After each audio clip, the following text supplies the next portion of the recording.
Matrimony সাইটের মাধ্যমে প্রতারণা, গ্রেফতার তরুণী। ধৃত তরুণীর বাংলাদেশি সঙ্গীও।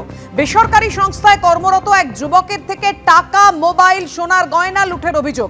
কথা বলবো, আমাদের সঙ্গে রয়েছেন আমাদের প্রতিনিধি ময়ূক ঠাকুর চক্রবর্তী।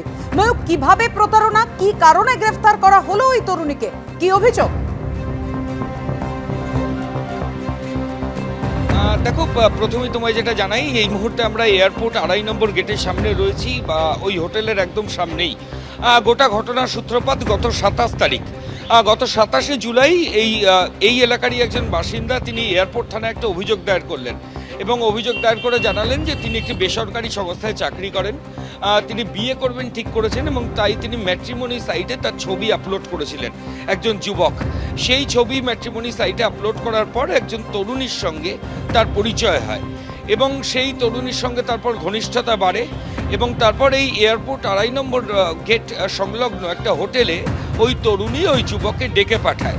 ডেকে পাঠানোর পর তারা একটা রুমের মধ্যে যায় এবং যাওয়ার পর ওই যুবক অভিযোগপত্রে লিখছেন যে তরুণী তাকে বলে যে ফ্রেশ হয়ে নেওয়ার জন্য সে তার জন্য কফি বানাচ্ছে।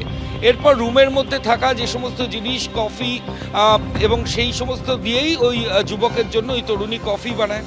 যুবকের অভিযোগ, কফি খাওয়ার পর ৬ থেকে ৭ ঘন্টা সে প্রথমে ড্রাউজি হয়ে যায় এবং তারপর আর তার কিছু মনে নেই। সে যখন আবার জ্ঞান ফেরে সে দেখে তার যাবতীয় বিলঙ্গিংস, তার মোবাইল ফোন থেকে তার টাকা পয়সা, ব্যাগ থেকে নথিপত্র, সমস্ত কিছু ওই তরুণী ওখান থেকে নিয়ে চলে গেছে। এরপর ওই যুবক হোটেল কর্তৃপক্ষের সাহায্য নিয়ে তরুণীর নামে এয়ারপোর্ট থানায় গত ২৭ তারিখে একটি অভিযোগ করে, এফআইআর করে। পুলিশ আধিকারিকরা নন পুলিশ নাম্বার থেকে ওই তরুণীকে ফোন করেন, নিজেদেরকে পাত্র হিসেবে ওই তরুণীর কাছে প্রজেক্ট করেন। নন পুলিশ নাম্বার থেকে এই কারণেই ফোন করেন, না হলে ট্রু কলার দেখে ওই তরুণী আগে থেকে সচেতন হয়ে যাবেন, তাকে পুলিশ আধিকারিকরা ধরতে পারবেন না। এরপরই পুলিশ আধিকারিকরা ট্র্যাপ করে অভিযোগ পাওয়ার পরই ওই তরুণীকে অ্যারেস্ট করে। অ্যারেস্ট করার পরই কিন্তু পুরো বিষয়টা সামনে আসে। অ্যারেস্ট করার পর যখন পুলিশ আধিকারিকরা জিজ্ঞেস করছেন যে আপনি ম্যাট্রিমনি সাইটে ছবি আপলোড করে এইভাবে ফ্রড করে লোকের সর্বস্ব লুট করছেন কেন, আর এই স্টোলেন আর্টিকেলসগুলো আপনি কাকে দিচ্ছেন, তদন্তকারীদের সে জানায় সে আরেকজন যুবককে এই জিনিসগুলো দিয়ে দেয়। সেই যুবককে গতকাল পুলিশ আধিকারিকরা দমদম ক্যান্টনমেন্টের সামনে থেকে অ্যারেস্ট করেন এবং তারপর তাকে অ্যারেস্ট করে দেখা যায় যে সেই যুবক আবার বাংলাদেশি।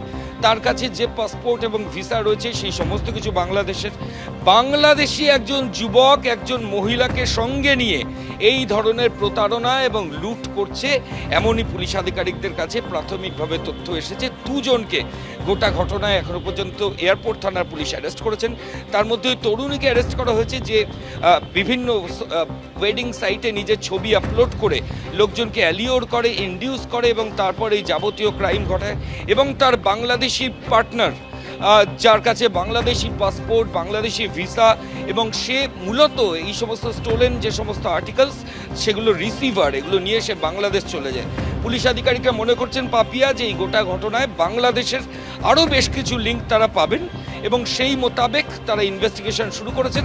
এখনো পর্যন্ত এই চক্রে দুজনকে অ্যারেস্ট করা হয়েছে। আন্তর্জাতিক যোগ আছে বলেই তদন্তকারী আধিকারিকরা মনে করছে। একেবারে আন্তর্জাতিক যোগ রয়েছে, বাংলাদেশের যোগ সেক্ষেত্রে কিভাবে উঠে আসছে, তদন্ত কোন পথে এগোয়, অবশ্যই আমাদের নজর থাকবে। ধন্যবাদ তোমাকে মনির।